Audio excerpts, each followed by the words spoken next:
I am SK Singh. I am going to teach GK class 8. बच्चों हम लोग class 8 की GK की 8 चैप्टर तक पढ़ चुके हैं। अब हम लोग चैप्टर 9 से पढ़ेंगे। चैप्टर 9 में हमारा है बिल्डिंग वोकैब। ठीक है, जो चैप्टर 9 है वो क्या है, बिल्डिंग वोकैब। हमें इसमें कुछ वोकैब दिए गए हैं, उसके बारे में जानना है, उसको बताना है। ठीक है, यहाँ पे कुछ दिए गए हैं इस बॉक्स में हमें।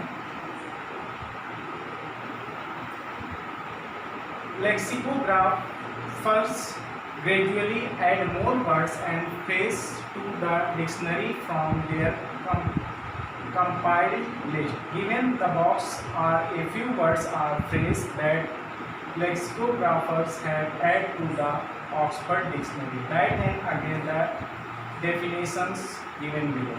ठीक है, हमें यहाँ पे कुछ बॉक्स में वर्ड दिए गए हैं, उसे ऑक्सफोर्ड डिक्शनरी में जगह दी गई है और उस वर्ड का हम लोग फ्रेज यहाँ पे उस वर्ड को फिल करके इसके फ्रेज को बताएंगे। ठीक है, तो कह रहा है फर्स्ट हमें बता रहा है डैश एक्सट्रीमली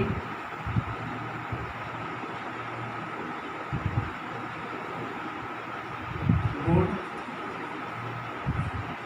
एक्सेलेंट।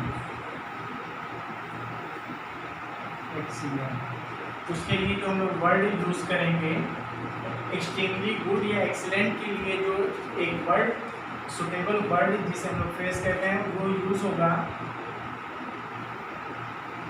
एवी सोन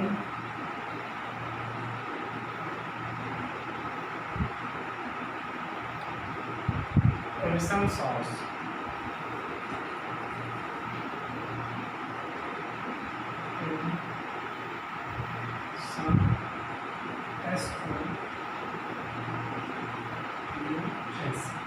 ये वर्ड हम लोग एक्सट्रीमली गुड या एक्सीलेंट की जगह पे इस वर्ड का भी यूज कर सकते हैं। ठीक है, इसी तरह से सेकंड कह रहा है ए टेम्परेरी इनेबिलिटी टू कंसंट्रेट और थिंक क्लियरली। कंसंट्रेट और थिंक क्लियरली के लिए जो एक वर्ड यूज कर सकते हैं हम लोग, वो क्या है, ब्रेन फेड। सेकंड वर्ड हम लोग कौन सा वर्ड यूज कर सकते हैं, ब्रेन फेड।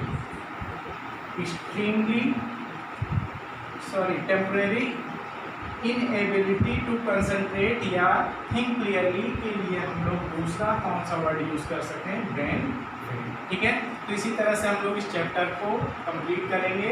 आगे आपको यहाँ पे सारे बॉक्स में दिए गए हैं, इसको आप लोग करिए। करने के बाद जो ना समझ में आता है वो ग्रुप में आप लोग पूछ सकते हैं। ठीक है, नेक्स्ट चैप्टर हमारा है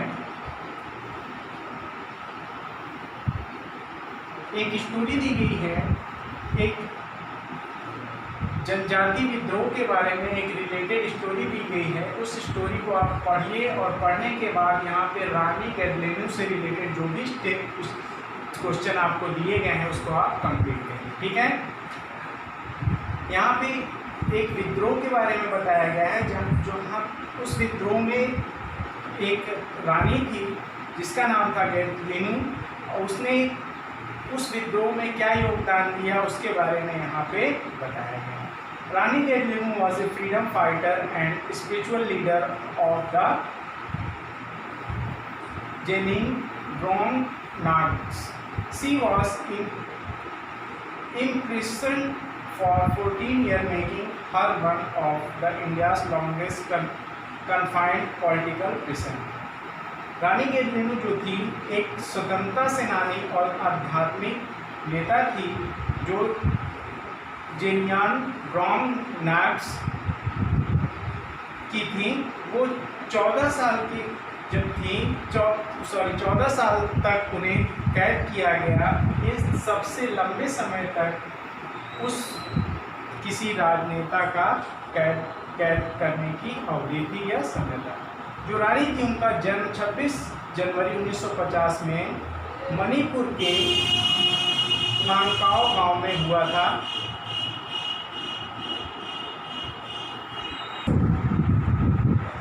जब वो 16 वर्ष की थी तब उन्होंने फरक्का मूवमेंट की वो लीडर बनी। Its leader Jadonang was executed the British. इस हरक्का मूवमेंट के नेता को ब्रिटिशों ने फांसी की सजा दे दी गई। उसके बाद से इस हरक्का मूवमेंट की नेता रानी गैरलेनो बनी। Gaidinliu led an armed rebellion against the British policies force labour and urge the Zeliangrong people stop paying the tax of British.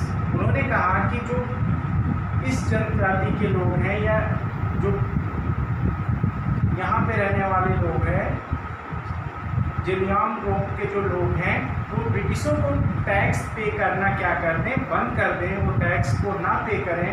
और इस वजह से उन्होंने इस आंदोलन को चलाया। The British not the manhunt for the 16-year-old Gaitlenu finally managed to arrest her after the year. In 1933, she was tried to convicted the charge of main war against the British Crown and sentenced the life of prison. When Jawaharlal Nehru met Gaitlenu, she had already been imprisoned from 5 years. It was he who gave her। को एक बार फिर से read करिए। Read करने के बाद यहाँ पे कुछ tick the true statement and put the cross against the false. जो सही स्टेटमेंट है उसको टिक करिए, जो गलत स्टेटमेंट है इसमें क्रॉस करके आप इसको आंसर दीजिए, ठीक है। और करने के बाद ग्रुप में सेंड करिए। अब हम लोग क्वेश्चन नंबर चैप्टर नंबर 11 में पढ़ेंगे।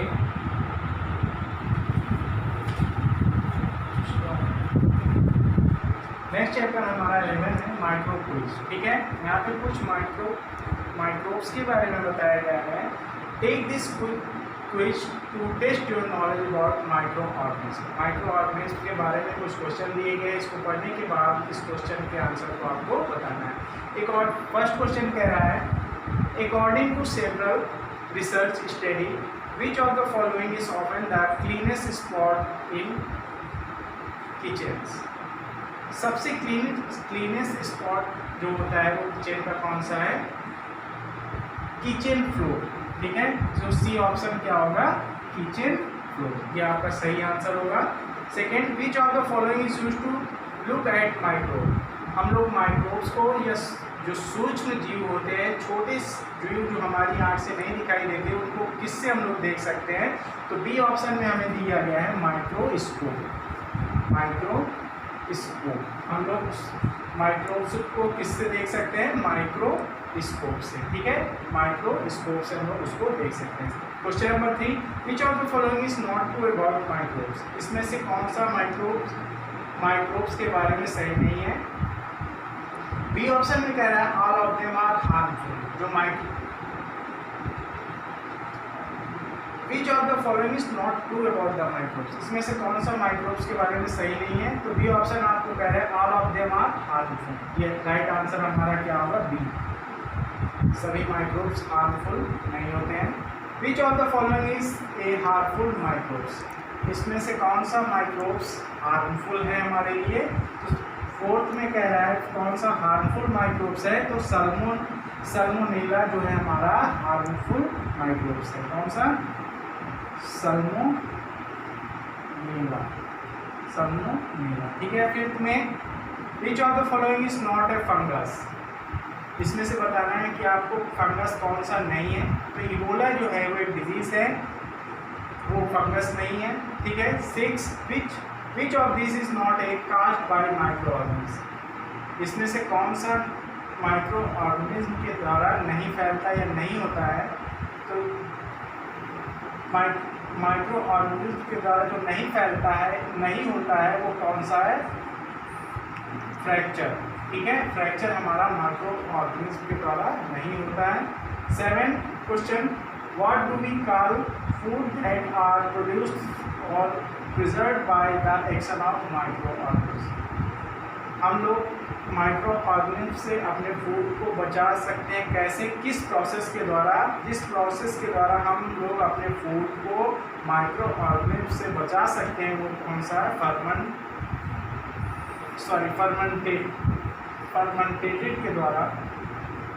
फर्मेंटेड के द्वारा हम लोग माइक्रोब से अपने फूड को क्या कर सकते हैं? बचा सकते हैं। Question number 8, which of this snacks are not produced by the specific action of micro organism? B option है हमारा सही, banana chips and momos. B में कह रहा है राइट, ट्रू और false, bacteria are not found in the Arctic region. Arctic region में क्या बैक्टीरिया नहीं पाया जाता? ये गलत है, अरेक्टिक रीजन में भी बैक्टीरिया पाया जाता है। B, antibiotics can kill bacteria. ये सही है कि एंटीबायोटिक्स जो है वो बैक्टीरिया को क्या करता है? मारता है। Question number 3, yeast is use to making yoghurt. Yeast के द्वारा योगर्ट को बनाया जाता है, ये गलत है, ऑप्शन फॉल्स होगा। Brushing teeth build sugar that microorganism like to eat, false, ये होगा आंसर। एक pandemic is an epidemic of worldwide protection, ये आपका राइट होगा, इसमें हम लोग फुलफिल कर देंगे। ये हमारा चैप्टर नंबर